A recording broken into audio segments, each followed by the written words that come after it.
Welcome you all to this commerce easy learning. Calicut യൂണിവേഴ്സിറ്റിയുടെ കീഴിലുള്ള BCom BBA third semester സ്റ്റുഡൻസിന് വേണ്ടിയിട്ടുള്ള വീഡിയോസാണിത്. Subject human resource management. Human resource മാനേജ്മെൻറ്റിൽ മോഡ്യൂൾ 2 ഒരു ഇമ്പോർട്ടൻ്റ് ആയിട്ടുള്ളൊരു ടോപ്പിക്കാണ് ഫാക്ടേഴ്സ് എഫക്റ്റിംഗ് റിക്രൂട്ട്മെൻറ്റ്. ഏതൊക്കെ ഫാക്ടേഴ്സാണ് നമ്മൾ റിക്രൂട്ട്മെൻറ്റ് ചെയ്യുന്ന സമയത്ത് എഫക്റ്റ് ആവുന്നത് എന്നുള്ളതാണ്. ഓക്കെ, അപ്പോൾ നമുക്ക് വീഡിയോ ക്ലാസ്സിലേക്ക് പോവാം. വീഡിയോ ക്ലാസ്സിലേക്ക് പോകുന്നതിന് മുമ്പ് ഈ ഒരു വീഡിയോ ക്ലാസ് ആദ്യമായിട്ടാണ് കാണുന്നതെങ്കിൽ സബ്സ്ക്രൈബ് ചെയ്യുക, ബെൽ ബട്ടൺ എനേബിൾ ചെയ്യുക. അതേപോലെ വീഡിയോസ് യൂസ്ഫുൾ ആയാൽ ലൈക്ക് ആൻഡ് ഷെയർ. ഓക്കെ, അപ്പോൾ we can move to the video class. Factors affecting recruitment. Several factors may influence recruitment. Recruitment നമ്മൾ നടത്തിക്കൊണ്ട് പോകാൻ അല്ലെങ്കിൽ റിക്രൂട്ട്മെൻറ്റ് ചെയ്യുന്ന സമയത്ത് കുറേ ഫാക്ടേഴ്സ് ഇൻഫ്ലുവൻസ് ചെയ്യുന്നുണ്ട്. മെയിനായിട്ട് ഏതാണെന്നറിയോ? ഇൻറ്റേർണൽ ഫാക്ടേഴ്സും എക്സ്റ്റേണൽ ഫാക്ടേഴ്സാണ്. ഇൻറ്റേർണൽ ഫാക്ടേഴ്സ് പറഞ്ഞാൽ ഓർഗനൈസേഷൻ്റെ അകത്ത് വിത്തിൻ ദാറ്റ് ഓർഗനൈസേഷൻ, എക്സ്റ്റേണൽ പറഞ്ഞാൽ ഔട്ട്സൈഡ് ദാറ്റ് ഓർഗനൈസേഷനാണ്. അപ്പോൾ നമുക്ക് ഇനി ഇൻറ്റേർണൽ ഫാക്ടേഴ്സിൽ ഓരോന്നായിട്ട് നമുക്ക് നോക്കാം. അതിൽ ഇൻറ്റേർണൽ ഫാക്ടേഴ്സിൽ first one recruitment policy. Almost all organizations have their own recruitment policy. It may be related with internal recruitment and external recruitment. The recruitment policy specifies the objectives of the recruitment. It also provides a framework for the implementations of the recruitment program.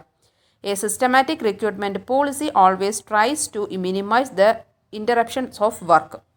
ഇവിടെ internal factors ഓർഗനൈസേഷൻ്റെ അകത്തുള്ളതാണ് നമ്മൾ പറഞ്ഞിട്ടുണ്ടായിരുന്നത്. അത് റിക്രൂട്ട്മെൻറ്റിനെ എങ്ങനെയൊക്കെയാണ് ബാധിക്കുക എന്നൊക്കെ ആദ്യം പറഞ്ഞതാണ് recruitment policy എന്ന് പറഞ്ഞത്. എല്ലാ ഒരു ഓർഗനൈസേഷനും അവരുടേതായിട്ടുള്ള എങ്ങനെയാണ് റിക്രൂട്ട്മെൻറ്റ് എടുക്കേണ്ടത്, എത്ര ആൾക്കാരെ എടുക്കണം, അതിൻ്റെ ആ ഒരു ഡിഫറെൻറ്റ് പോളിസീസ് ഉണ്ടാവും. അത് എല്ലാ ഓർഗനൈസേഷനും ഒരേപോലെയല്ല, different organization have a different recruitment പോളിസിയാണ്. അത് എങ്ങനെയൊക്കെ റിലേറ്റഡ് ആയിട്ട് വരും? അത് ഇൻറ്റേർണലും എഫക്റ്റ് ആവും, അതേപോലെ തന്നെ എക്സ്റ്റേണലും എഫക്റ്റ് ആയിട്ട് വരും. പിന്നെ അതേപോലെ തന്നെ ആ പറയുന്ന recruitment policy recruitment policy specify ചെയ്യുന്നത് എങ്ങനെ ആയിരിക്കണം എന്നൊരു പോളിസി മേക്കിംഗ് ചെയ്യണ്ടേ? അത് ഏതിൻ്റെ അടിസ്ഥാനമായിരിക്കും എന്നറിയോ? ആ പറയുന്ന ആ സ്ഥാപനത്തിൻ്റെ ഒബ്ജക്റ്റീവ്സ് ഉണ്ടാവും. ആ പറയുന്ന ഒബ്ജക്റ്റീവ്സ് റിക്രൂട്ട്മെൻറ്റ് നമ്മൾ നടത്തി കഴിഞ്ഞാൽ നമുക്ക് എന്താണ് നേടിയെടുക്കേണ്ടത്, എങ്ങനെയുള്ള ആൾക്കാരെയാണ് നമുക്ക് ആവശ്യമായിട്ട് വരിക എന്നുള്ളതിൻ്റെ അടിസ്ഥാനമായിരിക്കും റിക്രൂട്ട്മെൻറ്റ് പോളിസി റെഡിയാക്കുക. It also provide a framework for the implementations of the recruitment program. നമ്മൾ ചുമ്മാ ഇങ്ങനെ പോളിസീസ് മാത്രം ഇറക്കുകയല്ല ചെയ്യേണ്ടത്. അപ്പോൾ അതിന് വേണ്ടിയിട്ടുള്ളത് എങ്ങനെയൊക്കെ ആയിരിക്കണം ചെയ്യേണ്ടത്? ഒരു ഫ്രെയിംവർക്ക് ഇവിടെ റെഡിയാക്കും, അതിന് വേണ്ടിയിട്ടുള്ള ഫ്രെയിംവർക്ക് റെഡിയാക്കും. അപ്പോൾ അതിന് വേണ്ടിയിട്ടുള്ള റിക്രൂട്ട്മെൻറ്റ് പ്രോഗ്രാമും അവരുടെ സെറ്റ് ചെയ്ത് വെച്ചിട്ടുണ്ടാകും. അതേപോലെ തന്നെ a systematic recruitment policy always tries to minimize the interruptions of work. നല്ല രീതിയിൽ സിസ്റ്റമാറ്റിക് ആയിട്ടുള്ള ഒരു റിക്രൂട്ട്മെൻറ്റ് പോളിസി ആണെങ്കിൽ നമ്മൾ ചെയ്യുന്ന വർക്കിന് ഒന്നും ഒരു തടസ്സമായിട്ട് ഉണ്ടാവില്ല, പക്കയായിട്ടായിരിക്കും ഉണ്ടാവുക. ഇതൊക്കെ നമ്മുടെ റിക്രൂട്ട്മെൻറ്റ് ചെയ്യുന്ന സമയത്ത് ഓർഗനൈസേഷൻ്റെ അകത്തുള്ള കാര്യമല്ലേ? കാരണം റിക്രൂട്ട്മെൻറ്റ് പോളിസി റെഡിയാക്കുന്നത് ആരാ? ഓർഗനൈസേഷൻ്റെ അകത്തുള്ളതല്ലേ. അപ്പോൾ അവിടെയും നമ്മളത് ശ്രദ്ധിക്കണം. റിക്രൂട്ട്മെൻറ്റ് ചെയ്യുമ്പോൾ എന്തൊക്കെയാണ് വേണ്ടത്, ഏതൊക്കെ ആൾക്കാരെ വേണ്ടത്, ഏത് ക്വാളിഫിക്കേഷനുള്ള ആൾക്കാരെ വേണ്ടത് എന്ന് നമ്മുടെ ആവശ്യം ശ്രദ്ധിക്കണ്ടേ? അപ്പോൾ അത് ഈ പോളിസീസ് മേക്കിംഗ് ചെയ്യുന്നതിന് മുമ്പ് നമ്മൾ ശ്രദ്ധിക്കേണ്ട കാര്യമാണ്. It helps to appoint right kind of persons at the appropriate place at the right time. The objectives of the organization, personal policies of the organization and the reveals government policies on reservation, likely source of recruitment, internal or external, number of personnel required, cost of recruitment and its financial implication, selection criteria, structure of the organization, etc. should be considered while drafting a recruitment policy. നമ്മളിപ്പോൾ ഒരു recruitment policies റെഡിയാക്കുന്നതിന് മുമ്പ് നമ്മൾ ശ്രദ്ധിക്കേണ്ട കുറേ കാര്യങ്ങളുണ്ട് അല്ലേ? എത്ര പേരെ ആവശ്യമുണ്ടെന്നൊക്കെ പറഞ്ഞില്ല. അതേപോലെ ഇൻറ്റേർണൽ ഓർ എക്സ്റ്റേർണൽ സോഴ്സ് നമ്മൾ അതില്ലെങ്കിൽ ആ ഫാക്ടേഴ്സ് നമ്മൾ കൺസിഡർ ചെയ്യുന്നു. എത്ര പേര് എംപ്ലോയീസ് ആവശ്യമായിട്ടുണ്ട്, ആ പറയുന്ന റിക്രൂട്ട്മെൻറ്റ് ചെയ്യുമ്പോൾ അതിന് എത്ര രൂപ ചിലവാകേണ്ടി വരും, അപ്പോൾ നമ്മുടെ അതിൽ എത്രത്തോളം നമ്മൾ പൈസ ചിലവാകേണ്ടി വരും, എത്ര നമുക്ക് അവരുടെ ഫിനാൻസ് ഡിപ്പാർട്ട്മെൻറ്റ് നമുക്ക് എത്ര വാങ്ങേണ്ടി വരും, അങ്ങനെയുള്ള കുറേ കാര്യങ്ങൾ. സെലക്ഷൻ എങ്ങനെയാണ് ചെയ്യേണ്ടത്, സെലക്ഷൻ ക്രൈറ്റീരിയ എങ്ങനെയൊക്കെയാണ് നോക്കേണ്ടത്, അതേപോലെ ആ ഓർഗനൈസേഷൻ്റെ സ്ട്രക്ചർ എങ്ങനെയാണ്, അങ്ങനെ വേണ്ട കുറേ കാര്യങ്ങൾ നമ്മൾ ഒരു റിക്രൂട്ട്മെൻറ്റ് പോളിസീസ് റെഡിയാക്കുന്ന സമയത്ത് നമ്മൾ ഇത്രയും കാര്യങ്ങളൊക്കെ കൺസിഡർ ചെയ്യും. അപ്പോൾ മെയിൻ പറഞ്ഞ കാര്യങ്ങൾ എന്ത് തന്നെയാണ്? ഈ റിക്രൂട്ട്മെൻറ്റ് ചെയ്യുന്ന സമയത്ത് എന്താ ഉദ്ദേശിക്കുന്നത് എന്താണെന്ന് അറിയോ? നല്ല രീതിയിൽ റിക്രൂട്ട്മെൻറ്റ് ചെയ്യുന്നതിൻ്റെ മെയിൻ ഫാക്ടർ അല്ലെങ്കിൽ മെയിൻ കാര്യം എന്താ? ശരിയായിട്ടുള്ളൊരു പേഴ്സണെ ശരിയായിട്ടുള്ളൊരു പ്ലേസിൽ ശരിയായിട്ടുള്ളൊരു ജോബിൽ കറക്റ്റ് ടൈമിൽ തന്നെ അപ്പോയിൻറ്റ് ചെയ്യിപ്പിക്കുക എന്നുള്ളതാണ്. അപ്പോൾ അതിനനുസരിച്ചിട്ടുള്ള കറക്റ്റ് ടൈമിൽ തന്നെ റിക്രൂട്ട്മെൻറ്റ് പോളിസീസ് കാര്യങ്ങളൊക്കെ റെഡിയാക്കുന്നു. ഇതാണ് നമ്മുടെ ഫസ്റ്റ് ഇൻറ്റേർണൽ ഫാക്ടേഴ്സ് എന്ന് പറഞ്ഞതിൽ ആദ്യത്തെ റിക്രൂട്ട്മെൻറ്റ് പോളിസി എന്ന് പറയുന്നത്. ക്ലിയർ ആയോ? ഇനി നമുക്ക് രണ്ടാമത്തത് ഫാക്ടേഴ്സ് നമുക്ക് നോക്കാം. Size of the organization. This is another important internal factor which influences the recruitment process. The recruitment process is less problematic in the case of concern having large number of employees. ഇവിടെ നമ്മൾ ഓർഗനൈസേഷൻ്റെ size നോക്കണം. Large size ആണോ നമ്മുടെ സ്ഥാപനം, അല്ലെങ്കിൽ small ആണോ medium ആണോ എന്നുള്ളൊരു ലെവൽ നമ്മൾ ശ്രദ്ധിക്കേണ്ട കാര്യമാണ്. കാരണം ഇതൊക്കെ ഓർഗനൈസേഷൻ്റെ അകത്ത് വരുന്ന കുറേ കൺസിഡർ ചെയ്യേണ്ട കാര്യങ്ങളാണ്. റിക്രൂട്ട്മെൻറ്റ് ചെയ്യുമ്പോൾ വലിയൊരു സ്ഥാപനമാണോ, വലിയ ഓർഗനൈസേഷനാണോ, അപ്പോൾ എത്ര ആൾക്കാർ വേണ്ടി വരും എന്നുള്ള കാര്യങ്ങളൊക്കെ നമ്മൾ കൺസിഡർ ചെയ്യണ്ടേ റിക്രൂട്ട്മെൻറ്റ് ചെയ്യുന്ന സമയത്ത്. അപ്പോൾ ആ ഒരു ഫാക്ടർ കൂടി നമ്മൾ കൺസിഡർ ചെയ്യാറുണ്ട്. ഇപ്പോൾ ചെറിയൊരു സ്ഥാപനമാണ്, ഒരാളെ വേക്കൻ്റ് ഉള്ളൂ എന്നുണ്ടെങ്കിൽ നമുക്ക് പേപ്പറിൽ തന്നെ അഡ്വർടൈസ്മെൻറ്റ് കൊടുക്കണമെന്നില്ല. നമ്മുടെ റിക്രൂട്ട്മെൻറ്റ് പോളിസി പ്രകാരം പേപ്പറിൽ കൊടുക്കണ്ടെന്നുണ്ടെങ്കിൽ നമുക്ക് അറിയുന്നവരെ നമുക്ക് എന്ത് ചെയ്യാൻ പറ്റും, അപ്പോയിൻറ്റ് ചെയ്യാൻ പറ്റും. അതല്ല കുറേ ആൾക്കാർ ആവശ്യമായിട്ടുണ്ട്, നമ്മുടെ സ്ഥാപനം വലുതാണ്, അപ്പോൾ നമുക്കിത് ഏതൊക്കെ രീതിയിൽ നമുക്ക് സെലക്ഷൻ ചെയ്യണം, റിക്രൂട്ട്മെൻറ്റ് ഏത് രീതിയിലാണ് പബ്ലിസിറ്റി കൊടുക്കേണ്ടത് എന്നൊക്കെ നമ്മൾ അറിയണ്ടേ. അപ്പോൾ റിക്രൂട്ട്മെൻറ്റ് ചെയ്യുന്നതിൽ കുറേ ഫാക്ടേഴ്സിൽ ഇതും എന്തുതന്നെയാണ്, ഒരു ഇൻറ്റേർണൽ ഫാക്ടേഴ്സിൽ വരുന്ന കാര്യമാണ് സൈസ് ഓഫ് ദ ഓർഗനൈസേഷൻ എന്ന് പറയുന്നത് അല്ലേ. അപ്പോൾ റിക്രൂട്ട്മെൻറ്റ് പ്രോസസ്സ് ചെയ്യുമ്പോൾ ഇതും കൂടി ഒരു ഇൻഫ്ലുവൻസ് അല്ലേ, സൈസ് ഓഫ് ദ ഓർഗനൈസേഷൻ നമ്മൾ അതും കൂടി കൺസിഡർ ചെയ്യാറുണ്ട്. Okay, then third point, recruitment cost. Recruitment cost is calculated per new employees. A budget is prepared and recruitment process is adopted within the budgeted limit. ഇവിടെ നമ്മൾ ശ്രദ്ധിക്കേണ്ടത് recruitment cost നമ്മൾ calculate ചെയ്യണം. ഓരോ പുതിയ എംപ്ലോയീസിന് നമ്മൾ സെലക്ഷൻ ചെയ്യുകയാണെങ്കിൽ ഇതെങ്ങനെയൊക്കെയാണ് ചെയ്യേണ്ടി വരും, അതിനിപ്പോൾ എത്ര രൂപ ചിലവാകേണ്ടി വരും എന്നുള്ളതും കൂടി നമ്മൾ ബഡ്ജറ്റ് റെഡിയാക്കേണ്ടി വരും. കാരണം എന്നാൽ മാത്രമാണ് നമുക്ക് എത്ര പേരെ വേണം. ഇപ്പോൾ ഞാൻ നേരത്തെ പറഞ്ഞ പോലെ ഒരാളൊക്കെ നമ്മൾ അപ്പോയിൻറ്റ് ചെയ്യേണ്ട കാര്യമില്ലെങ്കിൽ നമുക്ക് അതിനനുസരിച്ചൊരു റിക്രൂട്ട്മെൻറ്റിൻ്റെ വലിയൊരു ഏജൻസി ടീമുകാർ അങ്ങനെയൊന്നും അവരെ അറിയിക്കേണ്ട കാര്യമില്ല, അല്ലെങ്കിൽ അവരെ ഏൽപ്പിക്കേണ്ട കാര്യമില്ല. അപ്പോൾ നമ്മുടെ ഫിനാൻസ് കാര്യങ്ങൾ കൂടി നമ്മൾ എന്ത് ചെയ്യണം, ശ്രദ്ധിക്കേണ്ട കാര്യമുണ്ട്. Okay, then fourth one, growth and expansion. This is another important internal factor which effect recruitment. If an enterprise has an expansion and growth plan, the recruitment process is also planned to meet the future needs raisings due to expansion. പിന്നെ നമ്മൾ നമ്മുടെ സ്ഥാപനം വളർച്ചയുടെ കാര്യത്തിൽ, അതായത് നമ്മൾ കുറച്ചും കൂടി ഗ്രോത്ത് ആക്കുന്നുണ്ടോ, നമ്മുടെ ആ സ്ഥാപനത്തിൽ കുറച്ചും കൂടി എക്സ്പാൻഡ് ചെയ്യുന്നുണ്ടോ, അത് നമ്മുടെ സ്ഥാപനത്തിൽ ഇൻഫ്രാസ്ട്രക്ചർ ആയാലും അതേപോലെ തന്നെ അതിലുള്ള എംപ്ലോയീസ് ഡിഫറെൻറ്റ് വർക്കേഴ്സ് നമ്മളതിനെ ഇൻക്രീസ് ചെയ്യുന്നുണ്ടോ, നമ്മുടെ ഒരു പ്ലാൻ കുറച്ചും കൂടി ഡെവലപ്മെൻറ്റ് ആവുന്നുണ്ടോ, അപ്പോൾ പുതിയ പോസ്റ്റുകളൊക്കെ വരാൻ ചാൻസ് ഉണ്ട്.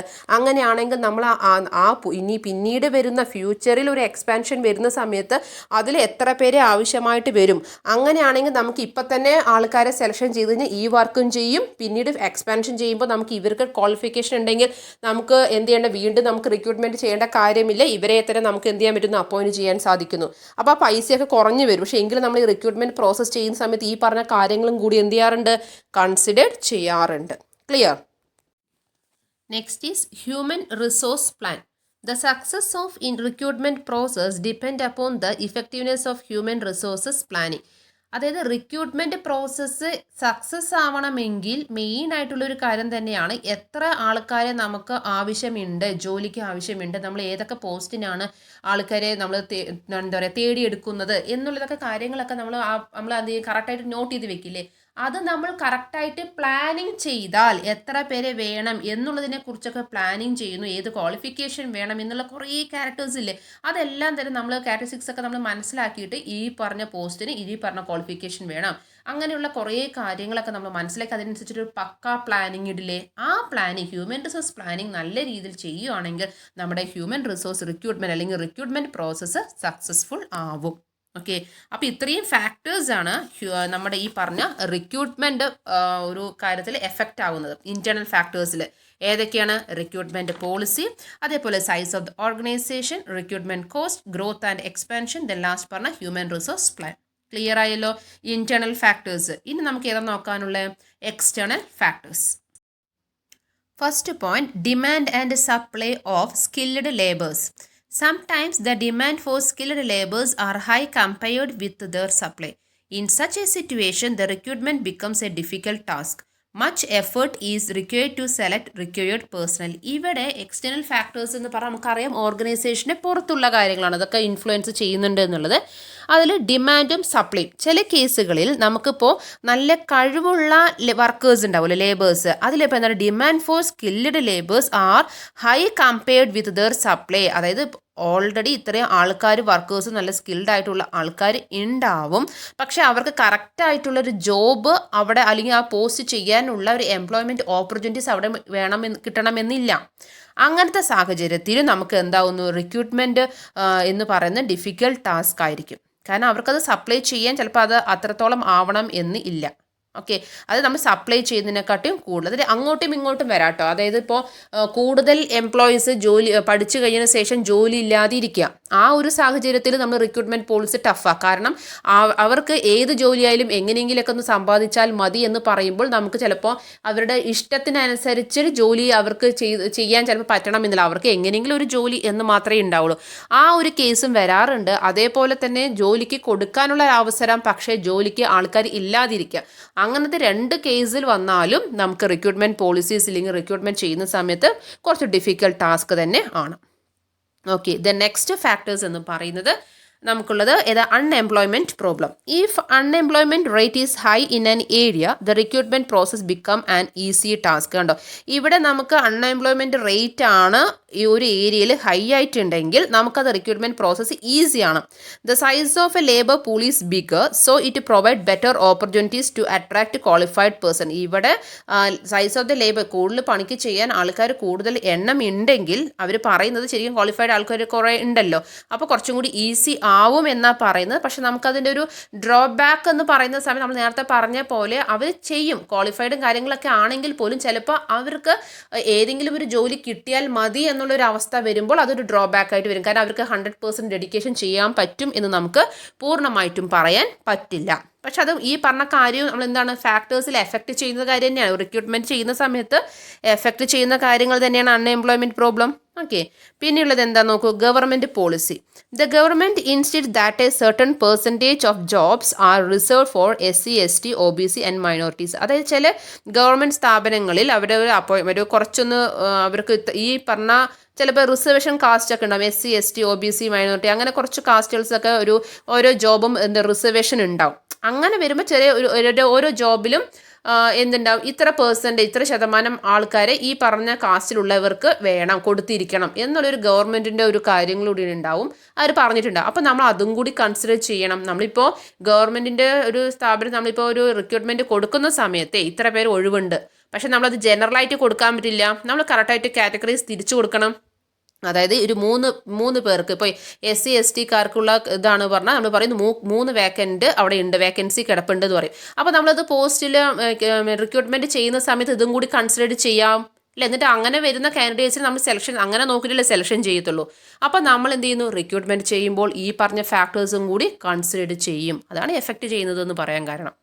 പിന്നെയുള്ളത് എന്താ നോക്കൂ, labour market. Local labor must be considered while selecting non-technical, non-managerial and middle-level management position.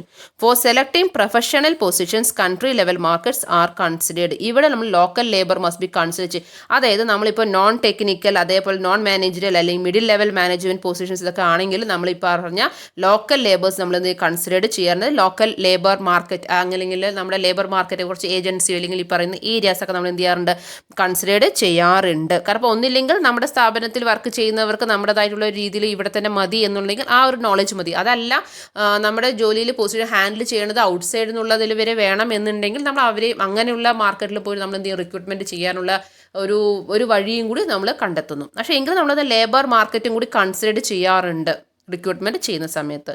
ചിലപ്പോൾ ചില ഏജൻസി ടീമുകാരായിരിക്കും അങ്ങനെ ഉണ്ടാവുക. ഓക്കെ, ആ ഒരു കാര്യം. പിന്നെ പറയുന്നത് sons of the soil. The politicians argue that preference for jobs must be given to the candidates of the respective states. പിന്നെ നമുക്ക് അറിയാൻ പറ്റും നമ്മുടെ ഇവിടെ പറയുന്ന സൺസ് ഓഫ് ദ സോയിൽ പറഞ്ഞാൽ നമ്മൾ ഏത് സ്ഥാപനമാണോ അവിടെ എവിടെയാണ് നിൽക്കുന്നത് ആ സ്ഥാപനത്തിൻ്റെ നിയർ ബൈ ഉള്ള ആൾക്കാർക്ക് ജോലിക്ക് പ്രിഫറൻസ് കൊടുക്കുക എന്നുള്ള ഒരു രീതി ഉണ്ട്. ഓക്കെ, ഇവിടെ ജസ്റ്റ് പൊളിറ്റിക്കൽ ആർഗ്യുമെൻറ്റ് അല്ലെങ്കിൽ പൊളിറ്റിക്കൽ പാർട്ടിയുടെ ആൾക്കാർ എന്ന് പറയുന്ന രീതിയിൽ ജസ്റ്റ് പറഞ്ഞു എന്നേ ഉള്ളൂ. പക്ഷേ എങ്കിലും എങ്ങനെ തന്നെയാണ് നിയർ ബൈ ആൾക്കാർ അല്ലേ, നമ്മുടെ ആ സ്ഥാപനം എവിടെയാണ് നിൽക്കുന്നത് ആ ജില്ലയിലുള്ള ആൾക്കാർക്ക് കുറച്ചും കൂടി ഒരു പ്രിഫറൻസ് അവിടെയുള്ളവർക്ക് കൊടുത്തിട്ട് ശേഷമായിരിക്കണം നമ്മൾ എന്ത് ചെയ്യേണ്ടത് വേറെവർക്ക് കൊടുക്കാൻ എന്നുള്ളൊരു രീതിയും കൂടി ഉണ്ട്. അപ്പോൾ നമ്മൾ അതും കൂടി കൺസിഡർ ചെയ്യാറുണ്ട്. പിന്നെയുള്ളത് organisation image. If the company has A good image among public the recruitment become an easy task. അതായത് നമ്മുടെ ഒരു സ്ഥാപനം നല്ല രീതിയിൽ പബ്ലിക് ഇമേജ് നല്ലോണം ഉണ്ടെങ്കിൽ നമുക്ക് ആ റിക്രൂട്ട്മെന്റ് ചെയ്യാൻ കുറച്ചും കൂടി ഈസി ആയിരിക്കും. അപ്പോൾ qualified prospective employees can be obtain very easily. അപ്പോൾ ഓട്ടോമാറ്റിക്കായിട്ട് ഇത്ര നല്ല പബ്ലിക് ഇമേജ് ഒക്കെ ഉണ്ടെങ്കിൽ ഓട്ടോമാറ്റിക്കായിട്ട് ഈ പറഞ്ഞ ആൾക്കാർ ചിലപ്പോൾ ഈസി ആയിട്ട് കാൻഡിഡേറ്റ്സ് അവർ ആപ്ലിക്കേഷനും കാര്യങ്ങളൊക്കെ അയച്ചു തരികയും ക്വാളിഫൈഡ് ഉള്ള ആൾക്കാരായിരിക്കും നമുക്ക് കുറച്ചും കൂടി വരിക. അപ്പോൾ നമുക്ക് ഈസി ആയിട്ട് റിക്രൂട്ട്മെൻറ്റ് ചെയ്യാനും സാധിക്കുന്നു.